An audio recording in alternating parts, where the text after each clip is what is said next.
Hello everyone, welcome to episode 3 of my BlazBlue Alter Memory breakdown and review. We finally reached the third episode, known as the Observing Eye, or the... I actually can't remember what the English version even called the name, but the Observing Eye is the name of the episode, so...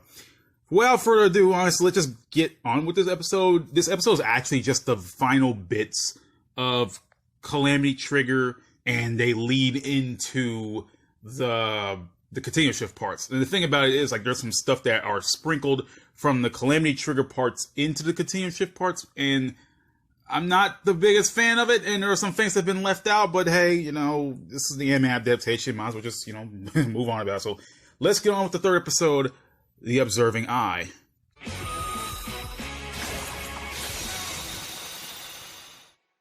So the episode begins with Rachel facing the gigant Taki Mikazuchi high above the atmosphere. Taki Mikazuchi appears out of the satellite, charging a beam. Rachel then activates a large shield called the Tsukuyomi unit, blocking the beam fired by Taki Mikazuchi. The beast then retreats back into the satellite, with Rachel commenting that it will be another 4 years until it reawakens. Meanwhile, down below, Hazuma leaps into action, telling Noelle to look at him. When she does, Hazuma now turns more manic, with Ragna now calling him Teremi, as it reveals that this Teremi person was also present at Ragna's home during the church when it burnt down.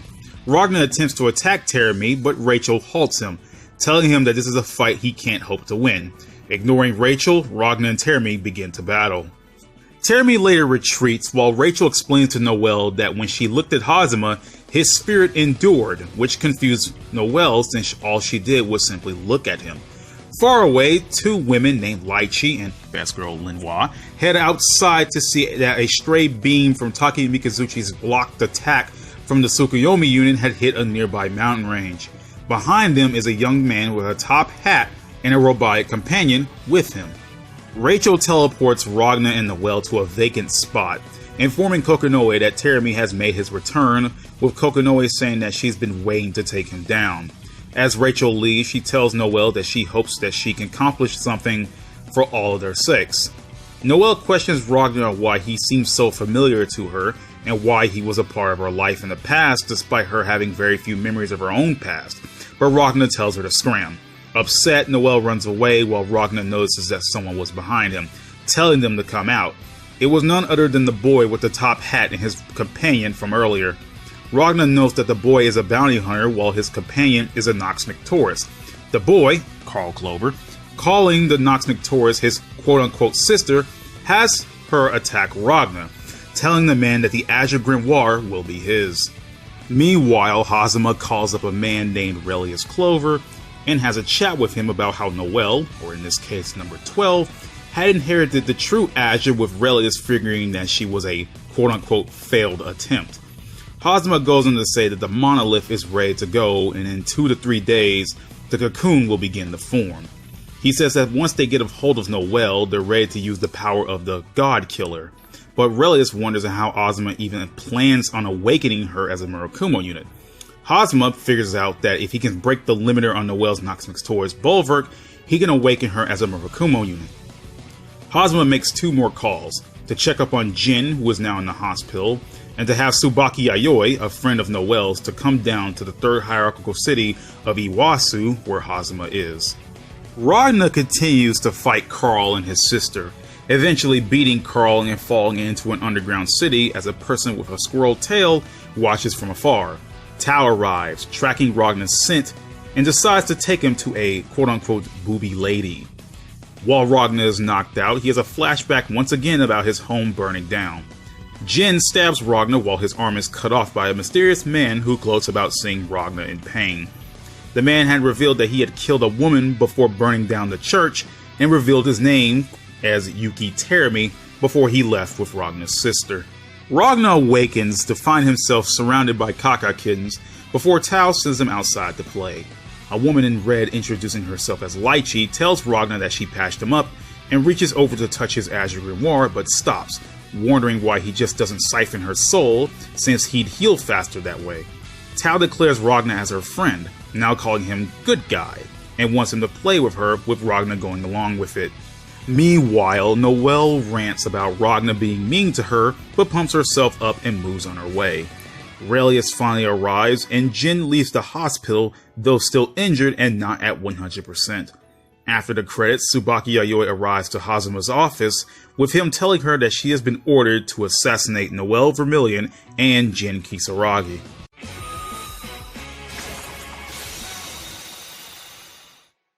Now my overall thoughts of the episode. Honestly, I feel like this is the episode where things start to go down the crapper. Not gonna lie, this episode wasn't exactly the worst thing ever, but it's honestly jarring, right? So, you got the episode starting off with Rachel, like the episode actually starts off with Rachel blocking the Taki Mikazuchi attack, which is like one of the things you see in the latter end of Calamity Trigger, which I feel like if they try to stuff that in the final episode, like this last episode, that would have been a little bit too much. But it starts off with Taki Mikazuchi emerging. You don't know anything about him, you don't know what the hell he's about, it's just he's a giant satellite thing, he shoots a beam, the end. You know, you probably won't get, if I don't remember correctly, you don't get revealed about what the hell Taki Mikazuchi's purpose is. But for now, it's just something that comes out of nowhere and shoots a beam. Okay. So then later, like, as the episode goes on, then Hazuma reveals himself, like, okay, Noelle, look at me, you know? It isn't, like, he didn't get the proper build-up to know what the hell he's all about. Like, granted, he wouldn't know his turban, but, like, this stuff kind of happened earlier with, like, in Calamity Trigger, like, the very first thing you see is, like, this man, you know, goading on Ragna about, haha, I killed the nun, haha.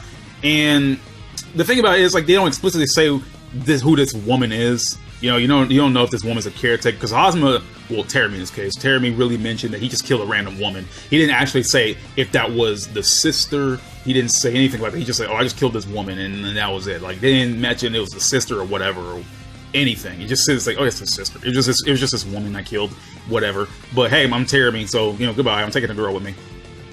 Like, that's it, pretty much it. You know, he just goes in and goes up. You know what? I'm not gonna lie. I feel like Doug Erholtz is having the best time ever, and you know, I can forgive everything if Hazuma didn't feel like some kind of weird entity in this whole anime. Like, obviously they're setting him as the main bad guy. Don't get me wrong, and he's, you know, he is in Continuum Shift, but like, it's just they have to like jump and mix parts together to make it seem like they fit, and when they don't, like, we're already past the Calamity Trigger parts at this point, you know. But whatever. But I'm not gonna get into all that. But they don't. Rachel doesn't explain how Terumi came about during Hazuma. They don't explain him as of yet. If I remember correctly, there's like this big exposition dump right in this episode about Hazuma talking to Relius about, oh well, shit, dude, you know, move. Like, what did he say? Oh yeah, about the monolith. I remember. He starts about the monolith, and he starts about the cocoon. Like, you don't get any explanation of this. He dumps the monolith, he dumps the cocoon part, he dumps the God Slayer, which in this case he calls the God Killer. He starts talking about Bulwark, he talks about the Limiter, he talks about Tsubaki getting there, like, all this stuff in one scene, and it's just like, why is this happening right now, you know? Why is all this happening this early? Because we're in the Continuum Shift parts, and it's all being dumped out so early, it's ridiculous. And then Ragna fights Carl for the first time, right? And then, you know, Carl gets one-shotted, knocked out. Carl's fight honestly means nothing. The only thing you really get by Carl is that bounty hunters exist in this world, and that there's someone looking for the Azure Grimoire, but that's about it. You don't really get anything but that. You kind of get Carl's little cameo out the way, and then boom, he's gone. And then, like, he gets one-shotted, and that's pretty much it. You meet Lychee for the first time. You see Kaka Kittens, and, you know, Ragna's gets the healed, and then, you know, Relish shows up, and Jin leaves the hospital. Like, and then this is Tsubaki's entrance. And I feel like, I mean, I don't know what to say. This episode's all over the place. Don't get me wrong. Like, the episode would have been so bad, but, like, it jumps so much. It's crazy because they have to, like, wrap up everything. And the thing about it is, Tsubaki's appearance could have been the very end of maybe the last episode. I mean, maybe not, because, again, they're trying to jump around because we're already deep into the Continuum Shift parts.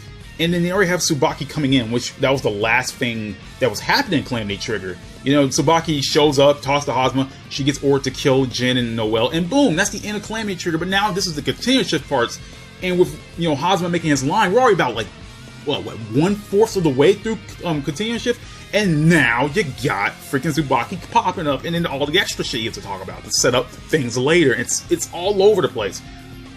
man, like they have to justify the Calamity Trigger parts in the Continuum Shift parts, and it does not fit. It does not. It's all over the place to try to like fit together like some weird puzzle piece to justify how long, like how these events line up, and they don't, man. Especially like the whole backstory about how Terame showed up in the first place. Like it's all over the place. But whatever. I'm not going to get into that. Next episode. I'm out of here, guys.